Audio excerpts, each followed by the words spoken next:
የዕለቱ የመጽሐፍ ቅዱስ ንባብ ክፍል የሚገኘው በመሳፍንት ምዕራፍ 13፣ 14 እና 15 ላይ ይሆናል። በዚህም ክፍል የሳምሶንን ወላጆች እናገኛለን። የሳምሶን ወላጆች በእግዚአብሔር ታምር ከመካንነት ልጅ ወደ ማግኘት ከተሻገሩት መካከል አንዱ ናቸው።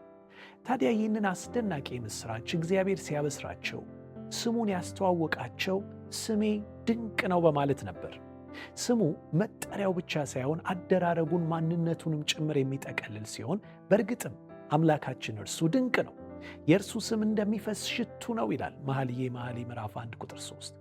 ልክ ሽቱ ከሩቅ በመልካም መዓዛውና ጠረኑ እንደሚስብ የእርሱም የፍቅሩ ኃይል ተመሳሳይ ስበት አለው። እጅግ መልካም አምላክ ነው።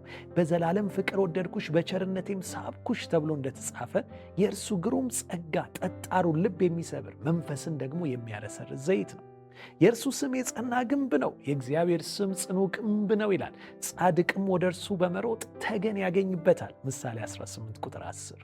የጌታችን ድንቅ ስም በማንኛውም አይነት ፈተናና መከራ ውስጥ ብናልፍ አጽንቶ የሚያቆመን የጸና ግንብ ነው። ዳዊት በዚህ ስም ተማምኖ ጎልያድን ሲገጥም እንዲህ ነበር ያለው፣ አንተ ሰይፍ፣ ጦር፣ ጭሬ ይዘህ ትመጣብኛለህ፣ እኔ ግን አንተ በተገዳደርከው የእስራኤል ሰራዊት አምላክ በሆነው ሁሉን በሚችል በእግዚአብሔር ስም እመጣብሃለሁ። አንደኛ ሳሙኤል 17:45። በእርግጥም ብርቱ በሆነው ድንቅ ስም ፈጽሞ ያልተጠበቀ ድልን አስመዘገበ። እኛም በምንም አይነት ሁኔታ ውስጥ ብንሆን በዚህ ድንቅ አምላክ ስም ተስፋ ልናደርግ እንችላለን። እርሱ የተቀጠቀጠውን ሸምበቆ አይሰብርም፣ የሚጤሰውንም የጧፍ ክር አያጠፋም።